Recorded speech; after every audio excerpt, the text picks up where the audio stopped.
DBC নিউজের সাপ্তাহিক আয়োজন দূর আলাপ। স্বাগত জানাচ্ছি আমি শারমিন চৌধুরী। চলতি বছরের 20শে জানুয়ারি দ্বিতীয় মেয়াদে যুক্তরাষ্ট্রের প্রেসিডেন্ট হিসেবে শপথ নেয়ার পর শুরু হয়েছে ট্রাম্প 2.0 জামানার। গত 11ই মার্চ ছিল ট্রাম্প জামানার 50 দিন। দ্বিতীয় বিশ্বযুদ্ধে বিজয় লাভের পর 80 বছরে ট্রাম্পের আগের উত্তরসূরিরা যে বিশ্ব ব্যবস্থার ভিত্তি রচনা করে গিয়েছেন, ট্রাম্প তার 50 দিনের নির্বাহী আদেশে সেই ভিতকে কাঁপিয়ে দিয়েছেন। রাশিয়া ইউক্রেন যুদ্ধ নিয়ে যুক্তরাষ্ট্র যে অবস্থানে ছিল, ট্রাম্প ক্ষমতা গ্রহণের পর কোনো ধরনের আনুষ্ঠানিকতা বা বিকল্প কৌশলগত রূপরেখা ঘোষণা না করেই কিয়েভকে ছুঁড়ে ফেলেছেন। রাশিয়ার হামলার নিন্দা জানিয়ে সম্প্রতি জাতিসংঘের সাধারণ পরিষদে রাশিয়াকে আগ্রাসনকারী দেশ উল্লেখ করে একটি প্রস্তাব এনেছিল ইউক্রেন ও তার ইউরোপীয় মিত্ররা। এই প্রস্তাবের বিপক্ষে ভোটদানের নির্দেশ দিতে দ্বিধা করেননি ট্রাম্প। ক্ষমতা গ্রহণের পরপরই পানামা খাল, গ্রিনল্যান্ড, গাজা, এমনকি কানাডাকে নিয়ন্ত্রণে নেয়ার হুমকি দিয়েছেন ট্রাম্প। মিত্রদের যুক্তরাষ্ট্রের অর্থনীতির রক্তচোষা তকমা দিয়ে তাদের উপর শুল্ক আরোপ করেছেন ট্রাম্প। ইতিমধ্যে চীনের পণ্যে অতিরিক্ত 10% শুল্ক আরোপ করা হয়েছে। মেক্সিকো ও কানাডার সব পণ্যেও 25% শুল্ক আরোপ করেছেন ডোনাল্ড ট্রাম্প। শুধু তাই নয়, নেটো মিত্রদের আস্থায়ও ফাটল ধরিয়েছেন তিনি।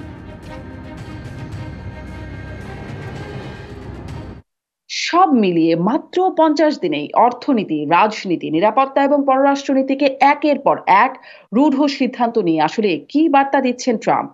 যুক্তরাষ্ট্রের ভেতরে বাইরে তার কেমন প্রভাব পড়ছে, এসব নিয়ে আলোচনায় আজ দূর আলাপে বাংলাদেশ থেকে আমার সাথে যুক্ত আছেন ঢাকা বিশ্ববিদ্যালয়ের অধ্যাপক ও আন্তর্জাতিক সম্পর্ক বিশ্লেষক ডক্টর ইমতিয়াজ আহমেদ। যুক্তরাষ্ট্রের ব্যাটন রুজ থেকে যুক্ত হয়েছেন সাউদার্ন ইউনিভার্সিটির ইংরেজি বিভাগের সাবেক চেয়ারম্যান অধ্যাপক ডক্টর মনির মোস্তফা আলী, এবং ইরান থেকে যুক্ত হয়েছেন রেডিও তেহরানের সিনিয়র সাংবাদিক গাজী আব্দুর রশিদ। স্বাগত জানাচ্ছি আপনাদের তিনজনকেই আজকের দূর আলাপে।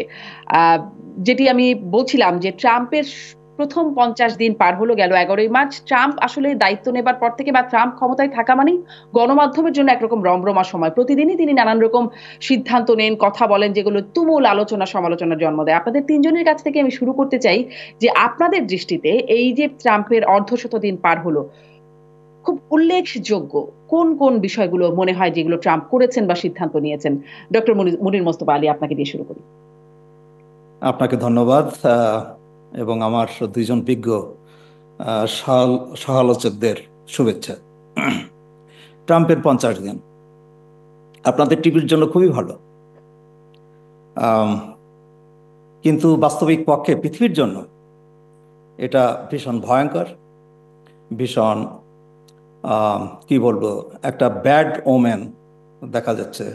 আপনি যেমন আপনার ইন্ট্রোডাকশনে বলেছেন যে সেকেন্ড ওয়ার্ল্ড ওয়ারের পরে যে একটা ওয়ার্ল্ড অর্ডার তৈরি হয়েছিল, সেটাকে তারা এই 50 দিনের যে এক্সিকিউটিভ অর্ডার এবং অন্যান্য যে সমস্ত পদক্ষেপ তিনি নিয়েছেন, তাতে অনেকটা তছনছ হয়ে গেছে। কিন্তু আমি বলবো তছনছের এখনো কিছু কিছু দেখা যায়নি। এখন তো আমরা ঠিক তার ইফেক্টটা ভালো করে বুঝতে পারছি না। যেটা আমরা বুঝতে পারছি সেটা হচ্ছে ইউনাইটেড স্টেটসে দেখেন, স্টক মার্কেট দিকে যদি আপনি তাকান তাহলে গত কয়েকদিনে কিন্তু সেল অফ শুরু হয়ে গেছে।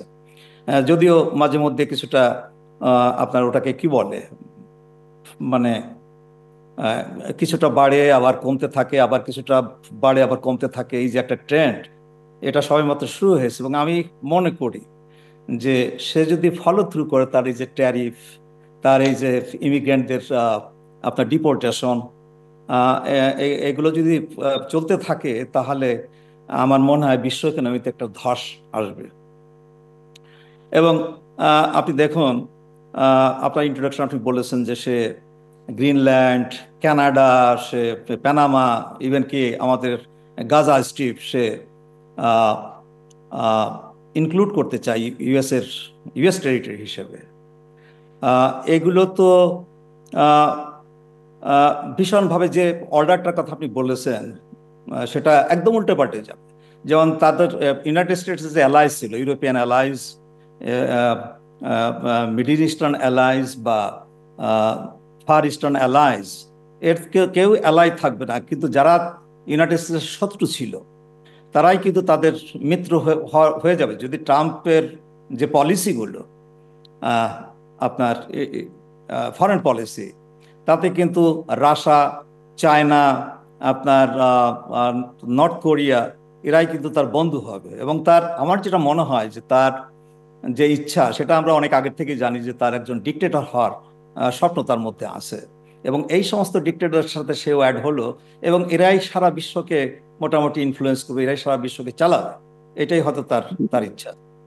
কিন্তু আমার মনে হয় না যে এই যে ইউরোপিয়ান ইউনিয়ন বা মিডল ইস্টার্ন পাওয়ারগুলো বা আদার পাওয়ার্সগুলো আপনার তার নেক্সট ডোর দেখেন, সে এমন একটা মানে ইউএস ফার্স্ট পলিসিতে সে তার নর্থ আমেরিকান যে তিনটে দেশ, তার বাকি দুটো দেশের সাথে সে সম্পর্ক এমন বিষিয়ে তুলছে যে আপনার দেখেন কানাডার উপর সে 25% ট্যারিফ আরোপ করেছে, এবং সে মাঝে মধ্যে হুমকি দেয় যে তার এগেনস্টে যদি তারা ট্যারিফ ইম্পোজ করে তাহলে সে 50%-এ যাবে। মেক্সিকোর সেই একই অবস্থা। হ্যাঁ, তো দেখুন আপনার নেক্সট ডোর নেইবারস এরা নর্থ আমেরিকানস, মানে এদের সাথে বর্ডার আছে, হাজার হাজার মাইলের বর্ডার। তাদের সাথে এই ধরনের আচরণ তিনি শুরু করেছেন।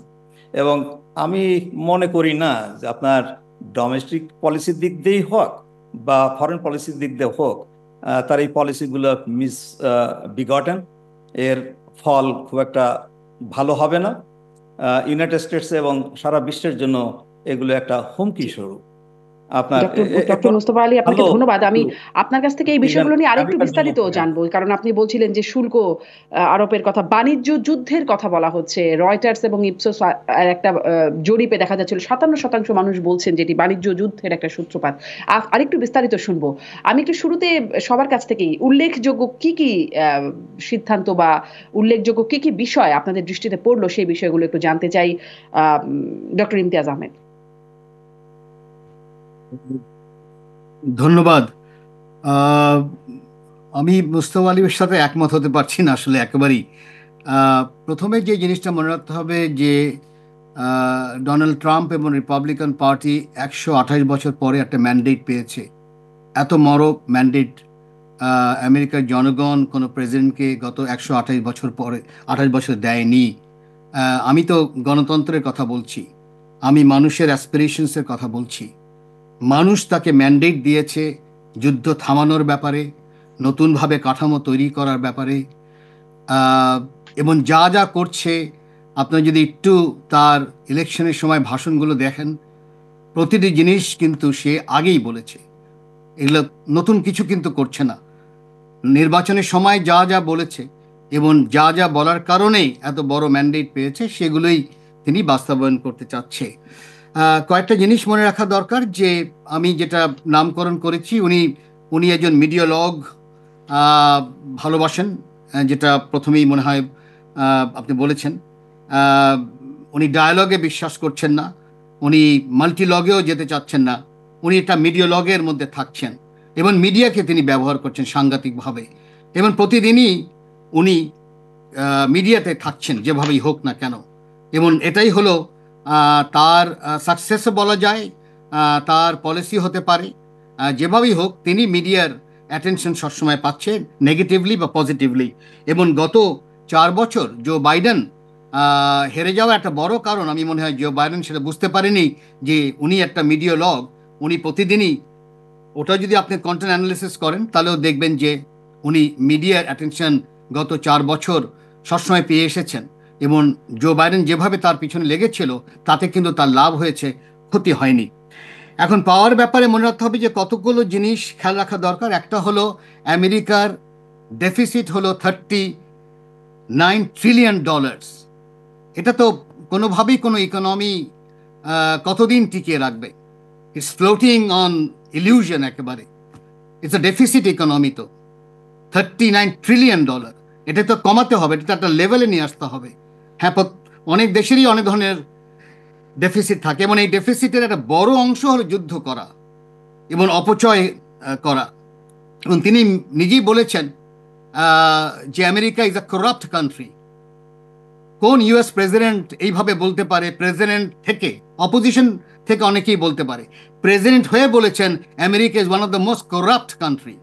এবং সেই করাপশনই দেখেছেন। এলন মাস্ক যেটা বার করেছে এবং যেটা প্রকাশ করেছে সেটা $500 বিলিয়ন ফ্রড, এই শব্দটা ব্যবহার করেছে। যেটাকে আমরা করাপশনই বলবো, $400 বিলিয়ন মানে কি বলা হয় ফ্রড বার করেছে। তো আমার কাছে যেটা মনে হচ্ছে যে ইট ইজ ইন্টারেস্টিং টাইমস আমেরিকায়, কারণ ওই ডেফিসিট তাকে থামাতে হবে, এবং তিনি যেটা বলেন সেটার উপরে আমি মনে করি না যে অ্যাটেনশন দেওয়া দরকার। যেটার উপরে অ্যাটেনশন দেওয়া দরকার সেটা হলো তিনি কি করছেন। সেখানে আমরা দুটো জিনিস এখন পর্যন্ত, দুটো বা তিনটে জিনিস মোটামুটি স্পষ্ট দেখছি। একটা হলো উনি গাজার সিক্স ফায়ার এনেছেন, কিন্তু মানুষ দেখছেন না সিক্স ফায়ারের পরিণতিটা কি হচ্ছে। 900 জনের উপরে প্যালেস্তিনিয়ান মুক্তি পেয়েছে, এটা তো আনথিঙ্কেবল। 900 জন, মানে সবাই ইসরায়েলি মুক্তি পাচ্ছে এটাই কিন্তু তুলে ধরছেন, এমনকি আমাদের মিডিয়াও তাই করছেন। কেন করছেন আমি জানি না। এবং ওই 900 জনের মধ্যে নামি দামি প্যালেস্তিনিয়ান অ্যাক্টিভিস্ট আছে, নামি দামি, যারা বছরের পর বছর ইসরায়েলের জেলে ছিল, তারা মুক্তি পেয়েছে। এটা তো একটা বিশাল, আমি মনে করি যে প্যালেস্তিনিদের জন্য পাওয়া। কি করছে সেটা দেখা দরকার। আর একটা জিনিস আমরা দেখতে পেরেছি যে সে ফেজ 2 এর নেগোসিয়েশনে যাওয়ার জন্য উঠে পড়ে লেগেছে। এমনকি খবর এসেছে যে সে নেতানিয়াহুর উপর ক্ষেপে যে সে হামাসের সাথে ডাইরেক্ট নেগোসিয়েশনে বসেছে। It's public news now. এই যে হামাসের সাথে ডাইরেক্ট নেগোসিয়েশন বসেছে, ইট ইজ ইন্টারেস্টিং, কারণ ডোনাল্ড ট্রাম্পই কিন্তু তালিবানের সাথে ডাইরেক্ট নেগোসিয়েশন করেছিল দোহাতে, যেই প্রসেসের কারণে আফগানিস্তান থেকে আমেরিকা চলে যেতে পারলো। যদিও ওটা জো বাইডেনের সময় রীতিমতো সে ক্রেডিট নিতে চেষ্টা করেছিল, কিন্তু জিনিসটা কিন্তু করেছিল ডোনাল্ড ট্রাম্প। তো আমি তার অ্যান্টি ওয়ার কাঠামোটাই দেখব, এবং যেভাবে তিনি ইউক্রেন যুদ্ধ থামাতে চাচ্ছে, যদি ইউক্রেন ওয়ার থামাতে পারে, এটা তো একটা বিশাল ব্যাপার। মানে এটা তো আনথিঙ্কেবল যেটা আমেরিকার প্রেসিডেন্ট থামাতে পারছে। এটা হলো ভিয়েতনাম ওয়ার যেভাবে থামাতে পেরেছিল নিক্সনকে অনেকেই পছন্দ করেন না, কিসিঞ্জারকে অনেকেই পছন্দ করেন না, কিন্তু ভিয়েতনাম ওয়ার থেমেছে। তো একটা যুদ্ধ যে কি ভয়াবহ জিনিস, এটা যেহেতু আমি নবম শ্রেণীর ছাত্র ছিলাম 1971-এ, আমি নিজে যেহেতু কি বলা হয় ফ্যামিলি ছেড়ে ওপারে গিয়েছি, একেবারে রীতিমতো নিচে ঘুমিয়েছি, মানে লক্ষ লক্ষ রিফিউজি দেখেছি। যুদ্ধ যে কি ভয়াবহ জিনিস সেটা এক্সপেরিয়েন্স না করলে এটা বোঝা যাবে না। তারপরে আরেকটা জিনিস আমার মনে হয় যেটা বলে একটু শেষ করছি, সেটা হলো যে রীতিমতো রিস্ট্রাকচারিং করছে। তিনি ডব্লিউএইচ থেকে বার হয়ে এসেছেন, অলরেডি হিউম্যান রাইটস কাউন্সিল থেকে বার হয়ে এসেছেন, ইউএস এইডকে বড় আকারে রিকনস্ট্রাক্ট করছেন, কারণ দেখছেন যে ইউএস এইড এই জিনিসটা করে আমেরিকার জনগণের কোনো লাভ হচ্ছে না। এমন কথা হচ্ছে যে এই পরিবর্তনটা যদি করতে পারে, যদি টেনে নিতে পারে, তাহলে তো আমি বলি বিশাল একটা পরিবর্তন। কারণ হচ্ছে যেটা রুবিও, আমার মনে হয় 3 দিন আগে তাদের সেক্রেটারি অফ স্টেট রুবিও একটা শব্দ ব্যবহার করেছে, সেটা খেয়াল রেখেছে কিনা আমি জানি না। সে বলেছে পৃথিবী একটা মাল্টিপোলার ওয়ার্ল্ডের দিকে যাচ্ছে। এই প্রথমবার একজন একেবারে হাই অফিসিয়াল, যদিও আমেরিকার প্রচুর স্কলার এই মাল্টিপোলার ওয়ার্ল্ডের কথা বলছেন, জেফ্রি স্যাক তো সবসময় বলেই আসছেন, হ্যাঁ, হাসামেরও বলে আসছেন, মানে একাধিক ওদের বলে আসছেন যে মাল্টিপোলার ওয়ার্ল্ড, কিন্তু সেক্রেটারি অফ স্টেট ক্ষমতায় থেকে বলছেন একটা মাল্টিপোলার ওয়ার্ল্ডে যাচ্ছেন। সেই পোলার আমরা যেহেতু কখনো দেখিনি গ্লোবাল স্কেলে, যার জন্য অনেকের মধ্যে হয়তো সংশয় আছেন তিনি নিজেও পারবেন কিনা আমি জানি না ডোনাল্ড ট্রাম্প এই দফায়। তবে এখন পর্যন্ত আমাকে যেটা দেখতে হবে, সে যুদ্ধ থামাতে চাচ্ছে, সে প্যালেস্তাইনের যারা প্রিজনার ছিল 900-এর মতন তারা মুক্তি পেয়েছে, ইউক্রেনের যুদ্ধ থামানোর জন্য উঠে পড়ে লেগেছে। এই জিনিসটাই আমি আপাতত দেখব। উনি কি বলছেন, প্যানামা নিয়ে যাবেন কিনা, গ্রিনল্যান্ড নিয়ে যাবেন কিনা, কি বলছেন। কারণ আমার সবসময় বলে এসেছি যে একেবারে ম্যাড পার্সন না থাকলে আমেরিকার যেই মিলিটারি ইন্ডাস্ট্রিয়াল কমপ্লেক্স, যে কাঠামোটা আছে, এটা ভাঙা সম্ভব না। যেটা বহু আগেই জেনারেল আইজেনহাওয়ার, যিনি আর্মির জেনারেল ছিলেন, তিনি যখন প্রেসিডেন্ট হয়েছিলেন তিনিও তাই বলেছিলেন তার ফেয়ারওয়েল স্পিচে। যার জন্য আমি এখন পর্যন্ত মনে করি যে দেখা দরকার উনি কি করছেন, কি বলছেন সেটার উপর না। জি, গ্রিনল্যান্ডকে দখল করার কথা তিনি আবারও বলছেন নেটো সচিবের সাথে বৈঠকে, আবারও বলছেন যে গ্রিনল্যান্ডকে যুক্তরাষ্ট্রের টেরিটরিতে নিয়ে আসাটা অপরিহার্য হয়ে গেছে, এরকম বক্তব্য তার কাছ থেকে আসছে। আপনি বলছিলেন যে ট্রাম্প যুদ্ধ থামানোর জন্য যে কাজগুলো করছে, আমি গাজী আব্দুর রশিদ আমাদের সঙ্গে সংযুক্ত ছিলেন, তার কাছে এই বিষয়টি জানতে পারলে একটু ভালো হতো, কারণ তিনি ইরানকে এখন একরকম হুমকি দিচ্ছেন যে তার পারমাণবিক চুক্তিতে যাবেন অথবা অথবা সামরিক ফোর্স বা শক্তি প্রয়োগের একটা হুমকি তিনি দিচ্ছেন, এবং তার জবাবে ইরান বলছে, ইরানের প্রেসিডেন্ট তিনি বলছেন যে আলোচনায় যাবে না, হুমকির মাধ্যমে কোনো আলোচনায় যাবে না, যা খুশি তাই করুক ট্রাম্প, এরকম একটা কথা বলছেন। আমি আসলে এটা কি ট্রাম্পের নতুন করে যুদ্ধে জড়ানোর কোনো ইঙ্গিত দিচ্ছেন ট্রাম্প? এই বিষয়টাও আমি একটু বুঝতে চাই, এবং ইরান যে এরকম একটা জবাব দিল, তার প্রতিক্রিয়া বা তার প্রভাব ইরানের উপর কেমন পড়তে পারে, আমি এই বিষয়টি আপনাদের দুজনের কাছ থেকে আসবো। ডক্টর মুস্তফা আলী, আপনি যদি এই বিষয়টি একটু শুরুতে বলেন। আমি এটা বলার আগে ডক্টর ইমতিয়াজ আহমেদের কিছু কথার জবাব দেব আমি এখানে। একটা, উনি বলেছেন ডোনাল্ড ট্রাম্পের ম্যান্ডেটের কথা, যে 128 বছরের মধ্যে কোনো রিপাবলিকান এত বড় ম্যান্ডেট পাননি। উনি বোধহয় রোনাল্ড রেগানের কথা ভুলে গেছেন। রোনাল্ড রেগান যখন রিইলেক্টেড হলেন 1984-এ, তিনি 49 স্টেটে জিতেছিলেন।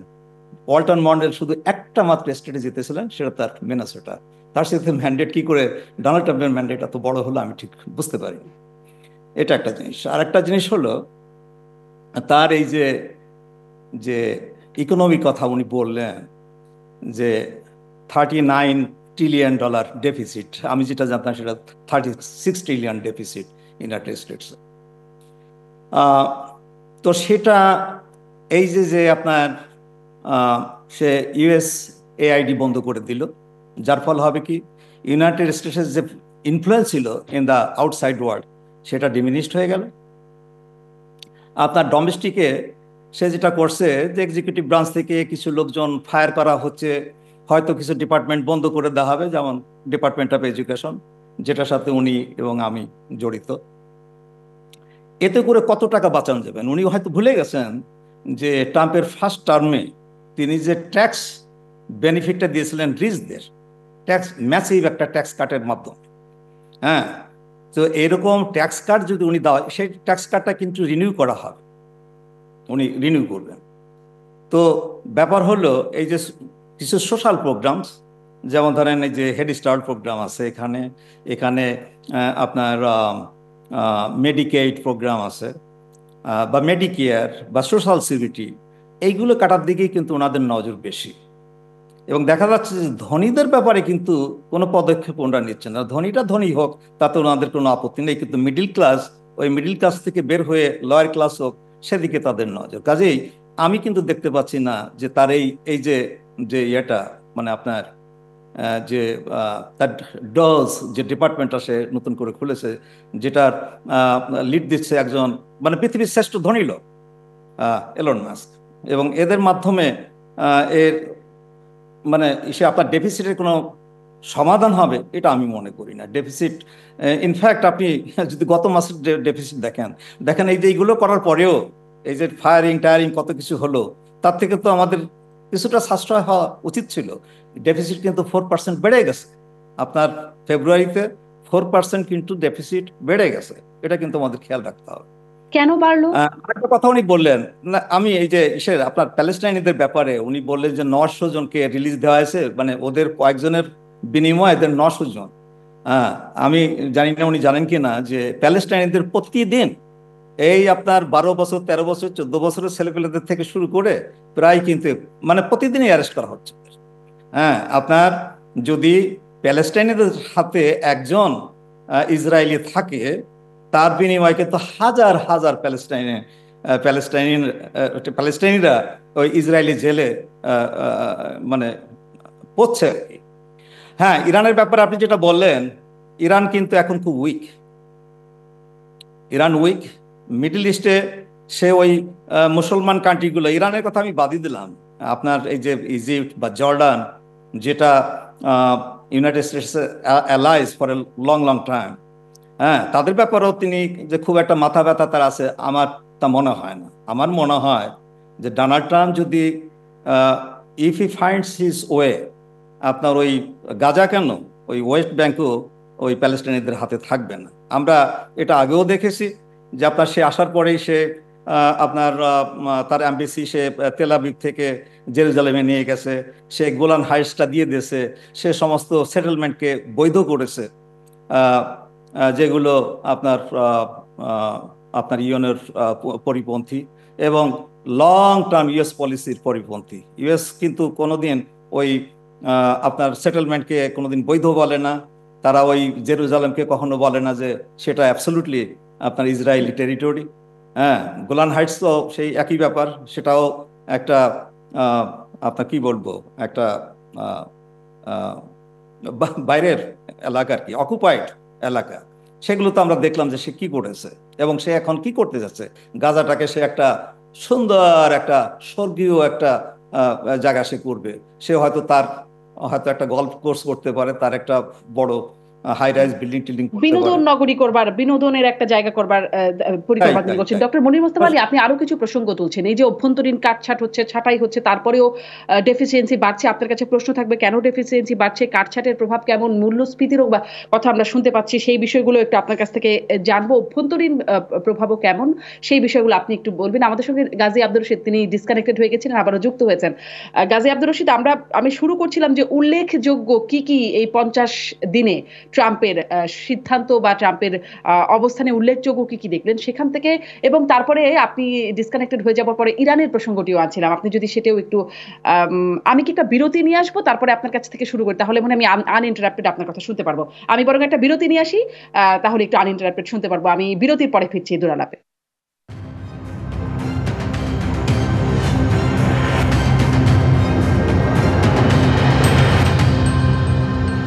ফিরে এলাম দুরালাপে। গাজী আব্দুর রশিদ, আপনার কাছে এই পর্যায়ে শুনবো। আমি শুরুটা করছিলাম একদম শুরুর অংশে যে এই 50 দিনে ট্রাম্পের গুরুত্বপূর্ণ অবস্থান বা সিদ্ধান্ত কোনগুলো, ডক্টর ইমতিয়াজ আহমেদ, ডক্টর মনির মোস্তফা আলী দুজনই তাদের মতামত জানিয়েছেন এবং কিছু বিষয়ে দ্বিমত করেছেন। তার সাথে যদি আপনি কিছু যোগ করতে চান সেটি একটু শুনবো, এবং তারপরে আসলে ইরানের প্রসঙ্গটিতে আসি। শুরুতে একটু আপনি আপনার দৃষ্টিভঙ্গি জানতে চাই। শুনতে পাচ্ছি না, যত দর্শক আমার মনে হয় গাজী আব্দুর রশিদকে আমরা জি গাজী আব্দুর রশিদ, আপনি বলবেন। দারুণ ঝামেলার কারণে আমরা শুনতে পাচ্ছেন কিনা আমি জানি না, আমার নিচ্ছি দর্শক শ্রোতা আপনাদের কাছে। শারমিন, যদি শোনা যায় তাহলে আমি বলি। 50 দিন, 20 জানুয়ারি দ্বিতীয় মেয়াদে মিস্টার ডোনাল্ড ট্রাম্প ক্ষমতায় এসেছেন এবং 11 মাস পূর্ণ হয়েছে, যে কথা আপনার সূচনাতে আপনি বলেছেন। এই 50 দিনে উনি তছনছ করে দিয়েছেন, গোটা বিশ্ব পরিস্থিতিকে পাল্টে দিয়েছেন, ঝড় তুলেছেন বিভিন্ন নির্বাহী আদেশে, তো এবং বিশ্বকে কাঁপিয়ে তুলেছেন এবং আন্তর্জাতিক ব্যবস্থার ভিত্তিমূলকে উনি নাড়িয়ে দিয়েছেন। এই যে এতগুলো কাজ উনি করলেন, যেটি যুক্তরাষ্ট্রের গত 80 বছরের ইতিহাসে যেটা ঘটে, এখন এটা আসলে উনি কি করতে চাচ্ছেন সে বিষয়টি কিন্তু স্পষ্ট না। আমরা জানি না আসলে উনি কোথায় নিয়ে যাবেন ওনার এই নির্বাহী আদেশ সহ পরিকল্পনাগুলোকে। একের পর এক উনি রাশিয়া ইউক্রেন যুদ্ধের কথা এসেছে নিশ্চয়ই, সেটা নিয়ে উনি একেবারে কোনো আনুষ্ঠানিকতা ছাড়াই কি করলেন, কিয়েভকে ছুড়ে ফেলে দিয়েছেন, যে কথা আপনিও বলেছেন আপনার আলোচনায়। প্রশ্ন হচ্ছে উনি রাশিয়ার সাথে এখন একটা দেন দরবার করছেন, চীনের সাথে দেন দরবার করছেন, বড়দের সাথে, ছোটদের সাথে কিন্তু না। ছোটদেরকে ছুড়ে ফেলে দিয়ে বড়দেরকে নিয়ে উনি একটা সাম্রাজ্যবাদী ব্যবস্থার যে যেটাকে বলা হয় যে একটা সমঝোতা, তাদের মধ্য নিয়েই বড়দেরকে নিয়েই তিনি কাজ করতে চাচ্ছেন মনে হচ্ছে, তার ভাব ধারণা বা চিন্তা ভাবনা এমন। এবং তার সিদ্ধান্তগুলোতে ন্যাটো সেখানে বিরূপ মনোভাব পোষণ করেছে, আস্থা রাখতে পারছে না। ফ্রান্স এরই মধ্যে তাদের পরমাণু প্রকল্প বৃদ্ধি করার ঘোষণা দিয়েছে, পোল্যান্ডও সেই একই কাজ করেছেন। ফলে আর গ্রিনল্যান্ড নিয়ে কথা নিশ্চয়ই হয়েছে, গাজা নিয়ে কথা হয়েছে, পাশাপাশি কানাডা নিয়ে কথা হয়েছে। এইসব যে সিদ্ধান্তগুলো, সেগুলো আসলে একরকমের লুণ্ঠনকারী, ডাকাতের মতো সিদ্ধান্ত। নিয়ন্ত্রণ করার যে ব্যবস্থাটা, পদ্ধতিটা, এটা নিঃসন্দেহে কোন সভ্য ব্যবস্থায় একটি মার্কিন যুক্তরাষ্ট্রের মতো একটি দেশের প্রধান যিনি নির্বাহী, তার পক্ষে এই ধরনের সিদ্ধান্তের দিকে যাওয়াটা বিশ্বের জন্য ভালো কিছু বয়ে আনবে এটি অন্তত আমি মনে করছি না। আমাদের বিদগ্ধ দুজন আলোচক, প্রফেসর ডক্টর ইমতিয়াজ এবং ডক্টর মুস্তফা আলী, ওনারা এই বিষয়ে নিশ্চয়ই আলোচনা করেছেন খুব গভীরভাবে। তো আসলে এটি শুভ কোনো জিনিস নয়। আমরা বিদ্যমান বিশ্ব ব্যবস্থাকে বদলে দিতে ট্রাম্প যে আসলে কতটা সফল হবেন সে ব্যাপারে সন্দিহান। এবং ওয়াশিংটনের নেতৃত্বে যে বিশ্ব ব্যবস্থা, সেটা আপনি বলেছেন যে 80 বছর, সেখানে ট্রুম্যানের কথাটাই আপনি ধরেন, 1935 সালে তিনি কিন্তু আমেরিকার নেতৃত্বে বিশ্ব ব্যবস্থা গড়ে তোলার চেষ্টা করেছিলেন। বাকি সব প্রেসিডেন্ট তাকে সমর্থন করেছেন এবং এগিয়ে নিয়ে গেছেন। একমাত্র ব্যতিক্রম মিস্টার ডোনাল্ড ট্রাম্প। ফলে মিস্টার ডোনাল্ড ট্রাম্পকে নিয়ে আমরা আসলে এখন কোনো প্রেডিকশন করাটা খুবই দুরূহ একটা ব্যাপার। এবং একটা কথা, ট্রুম্যানের যিনি পররাষ্ট্রমন্ত্রী ছিলেন তিনি কিন্তু সন্দিহান হয়েছেন এবং তিনি বলেছেন আসলে যুক্তরাষ্ট্রে বসবাস করা এখন অস্বস্তিকর হয়ে পড়েছে। কথাটা কিন্তু ফলে অর্থনীতি, রাজনীতি, সমাজনীতি, জি বলুন। জি, আমি একটু আপনার কাছে ওই মূল্যায়নটাও জানতে চাই, যদি যেহেতু একটু সময়েরও সংক্ষেপ আছে, যে ইরানের উপরে যেই বক্তব্যটা, আপনি যেহেতু ইরান থেকে যুক্ত হয়েছেন, ইরানের পরিস্থিতি খুব ভালো আপনি জানবেন। ইরানের উপর ট্রাম্পের যে সিদ্ধান্তের কথা জানাচ্ছেন যে ইরানকে সামলানোর দুটি উপায় আছে, এক সামরিকভাবে অথবা পারমাণবিক চুক্তির মাধ্যমে। ইরানের প্রেসিডেন্ট বলছেন আলোচনায় যাব না, ট্রাম্পের যা খুশি তিনি করতে পারেন। ইরানকে কোনো বিপদ ডেকে আনছেন তিনি, অ্যান্টি ওয়ার যদিও বলছেন ট্রাম্প, কিন্তু তিনি কি আরো কোনো নতুন কিছুতে জড়ানোর পরিকল্পনা আছে কিনা? জি, আপনি বলবেন আপনার মন্তব্য। আপনি খুব চমৎকার একটি প্রশ্ন করেছেন। এই কথাতে যাওয়ার আগে আমি একটু বলে নিই, মধ্যপ্রাচ্য মার্কিন যুক্তরাষ্ট্রের কাছে সোনার হাঁসের ডিম পাড়ার মতো। এই জায়গাতে কেন্দ্র করেই কিন্তু সবকিছুই হচ্ছে। ফলে এখানে তাদের ব্যবসা বাণিজ্য, অস্ত্র বিক্রি, তেল নেয়া, দখল করা, সবকিছুই কিন্তু মধ্যপ্রাচ্যকে ঘিরে। ফলে মধ্যপ্রাচ্য মার্কিন যুক্তরাষ্ট্রের কাছে অন্যতম গুরুত্বপূর্ণ একটি জায়গা। সেখানে একটি বড় ফ্যাক্টর বা বিস্ফোরক তাদের কাছে ইরান। সেই যখন ইসলামী বিপ্লব শুরু হয় 1979 সালে, তখন থেকে ইরানকে কিভাবে পর্যুদস্ত করা যায়, নামিয়ে আনা যায়, দমিয়ে রাখা যায়, সেই চেষ্টা কিন্তু যুক্তরাষ্ট্র করে এসেছে এবং এখনো করছে। বর্তমান প্রেক্ষাপটে ইরানের অবস্থানটা হচ্ছে মূলত আসলে তো ইরান নিজেকে নিয়েই শুধু ভাবছে না, ইরান ভাবছে মধ্যপ্রাচ্যকে নিয়ে। এবং এই পশ্চিম এশিয়া অঞ্চলে শান্তি স্থিতিশীলতা সৃষ্টির জন্য যত রকম প্রক্রিয়া আছে সেগুলো ইরান চেষ্টা করছে। এবং বিশেষ করে ফিলিস্তিনি নির্যাতিত জনগণের জন্য তাদের যে চেষ্টা, সেটি নিঃসন্দেহে এক বাক্যে বলা যাবে এই অঞ্চলের মানুষের জন্য এবং এই বিশেষ করে ফিলিস্তিনিদের জন্য গুরুত্বপূর্ণ একটি ফ্যাক্টর। তো সেই জায়গায় ইরান একটু সরে আসেনি এবং ইরান বলেছে যে কোনো দাম্ভিক শক্তির কাছে এবং চাপিয়ে দেওয়া শক্তির কাছে মাথা নত করতে ইরান প্রস্তুত নয়। ইরান সে কাজটি এর আগেও করেনি। গত ৪৫ বছরে কি কম চেষ্টা হয়েছে বলুন? ১৪,০০০-এর বেশি এমবার্গো রয়েছে আমেরিকার পক্ষ থেকে, বিশ্বের পক্ষ থেকে। সেই এমবার্গো কাটিয়ে কিন্তু ৪৫ বছর ইরান টিকে আছে। হ্যাঁ, কষ্ট যে হয়নি, হচ্ছে না তা কিন্তু না। ইরানের অভ্যন্তরীণ নানা রকম সংকট তৈরি করতে পেরেছে তারা, কিন্তু পারলেও ইরান তার নিজস্ব অবস্থানে এখনো সুদৃঢ় এবং বলেছে আলোচনা সম্মানের। ধন্যবাদ। জি, স্পষ্ট, অনেকটা স্পষ্ট। আমি একটু ডক্টর ইমতিয়াজ আহমেদ আপনার কাছ থেকেও শুনতে চাই, ট্রাম্পের অবস্থান এবং ইরানের অবস্থান দুটি আপনার কাছে একটু ব্যাখ্যা জানব। একটা জিনিস কোনো সন্দেহ নেই যে ইনসিকিউর, পৃথিবী টেন্স ফিল করছে, এটা তো হতেই পারে, কারণ সাকসেসফুল হবেন কিনা। কিন্তু আমি আরেকটু বুঝিয়ে বলছি কেন 128 বছরের ম্যান্ডেটটা কোথায়। 128 বছরে একটা প্রেসিডেন্ট, সে পপুলার ভোট জিতেছে, সে ইলেকট্রেট ভোট জিতেছে, হাউস অফ রেপ একসাথে রেড হয়েছে, সেনেট রেড হয়েছে, এমনকি 7 সুইং স্টেট সেটাও রেড হয়েছে, তারপর জাস্টিস ডিপার্টমেন্টও তাদের হাতে। এটাই হলো ম্যান্ডেট। এই ম্যান্ডেটটা কখনো হয়নি। মনে রাখতে হবে যে ফ্র্যাঙ্কলিন ডি রুজভেল্টেরও বড় ম্যান্ডেট পেয়েছিলেন, দ্বিতীয় ছিল রেগান। কিন্তু ট্রাম্প যেটা পেয়েছে, এবং এত সমালোচনার পরে 4 বছর যে সমালোচনা রীতিমতো ফেলনির মধ্যে আছে, সেটাও বলে রাখি। সেখানে এটা তো হতে পারে না যে আমেরিকার এত বড় জনগণ যেই গ্যাপটা এবার ডেমোক্রেটিক পার্টি যে পেয়েছে, কমলা হ্যারিস যেটা পেয়েছে আর ডোনাল্ড ট্রাম্প যে পেয়েছে, এই গ্যাপটা বিশাল। এটা তো হতে পারে না যে সব আমেরিকার সবাই ভুল, আমরাই হলো জ্ঞানী, মানে আমরাই বুঝতে পারছি। সেই জায়গায় আমার যেটা বারবার বলছি, উনি মিডিয়া লগের মধ্যে আছে।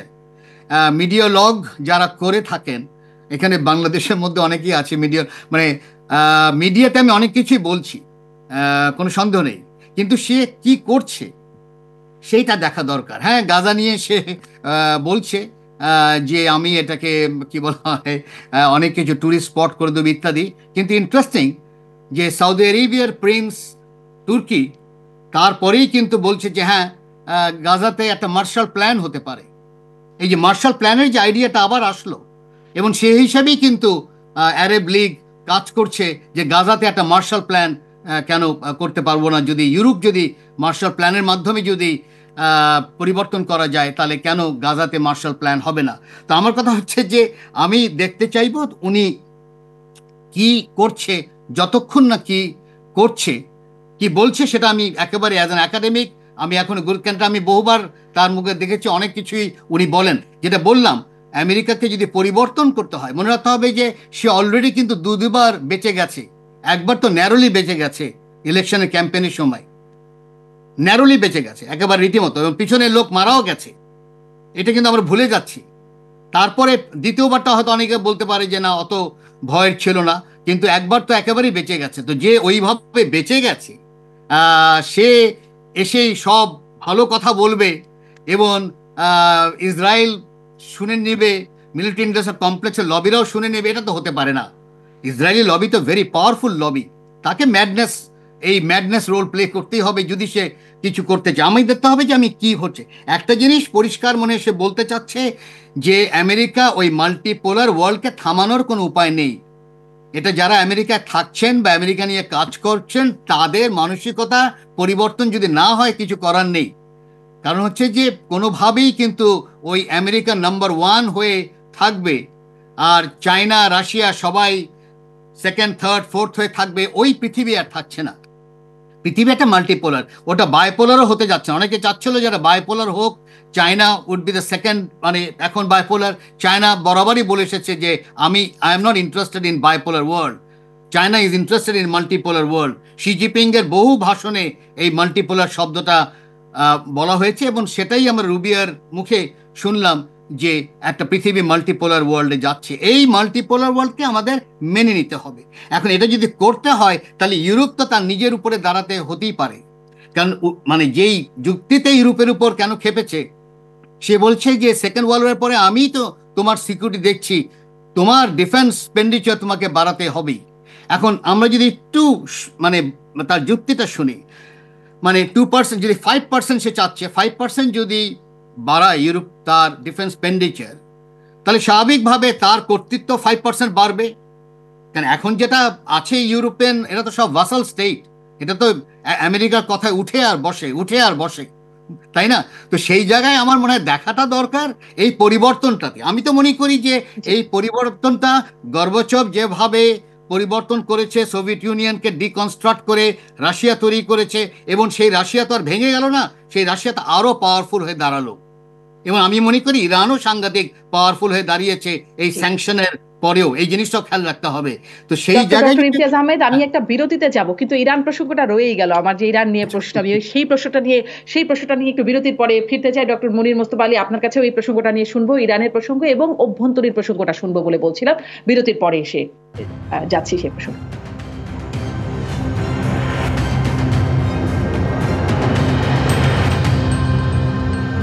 ফিরে এলাম দূর আলাপে। ডক্টর মুনির মোস্তফা আলী, আপনার কাছে এই অংশে জানতে চাইবো, শুরুতেই দুটো প্রসঙ্গ বলছিলাম যে কথা বলবো। এক হচ্ছে ইরান প্রসঙ্গ, ইরানকে নিয়ে ট্রাম্পের বক্তব্য এবং তার প্রতিক্রিয়া ইরান থেকে যে আসলো সেটি নিয়ে একটু আপনার কাছ থেকে খুব ছোট্ট করে শুনে যুক্তরাষ্ট্রের অভ্যন্তরীণ পরিস্থিতি নিয়ে একটু শুনবো। খুব ছোট ছোট করে দুটো অংশ যদি বলেন। ইরান সম্পর্কে যেটা আমি বলবো সেটা হলো, ইরানকে আমি খুব একটা বড় শক্তি হিসেবে দেখি না। তারপর তার যে শক্তি আছে তা দিয়ে সে প্যালেস্টাইনিকদের হেল্প করার চেষ্টা করে, এটা তো অস্বীকার করবার কোনো উপায় নেই, যেহেতু আরবদের আর কেউ প্যালেস্টাইনদের পাশে এসে দাঁড়ায় না, সে কারণে তারা এসে দাঁড়ায়। এখন ট্রাম্পের যে আপনার ইরান পলিসি, সেটা আমাদের সবার জানা, এবং আমরা তাকে যে শান্তির দূত হিসেবে দেখেছি, তিনি যুদ্ধ চান না। কিন্তু আমি এখানে কিন্তু যুদ্ধে একটা আভাস আমি পাচ্ছি, সেটা হলো ইরানের উপর স্যাংশন দেওয়া হয়েছে, আপনার তার তেল আর বিক্রি করতে পারবে না, সেই তো তার একটা এক্সিকিউটিভ অর্ডারের মাধ্যমে সে আবার নতুন করে স্যাংশন দিয়েছে।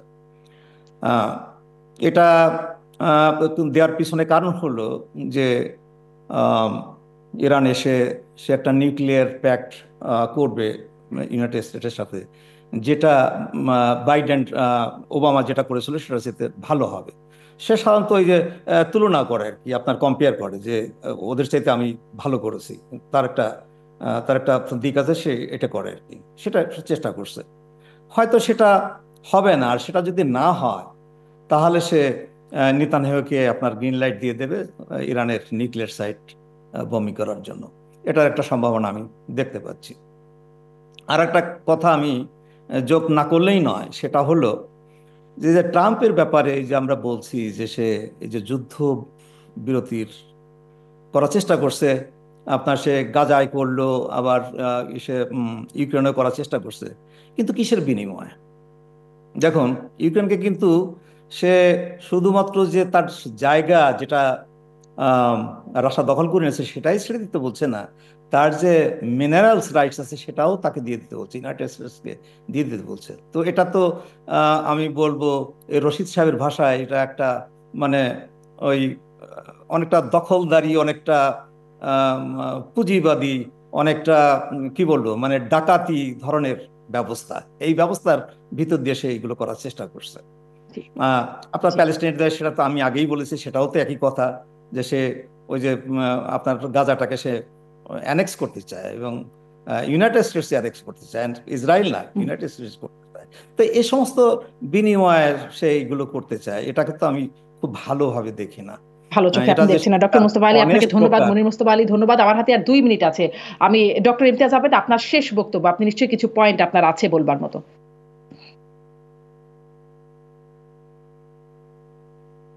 একটু আনমিউট করবেন।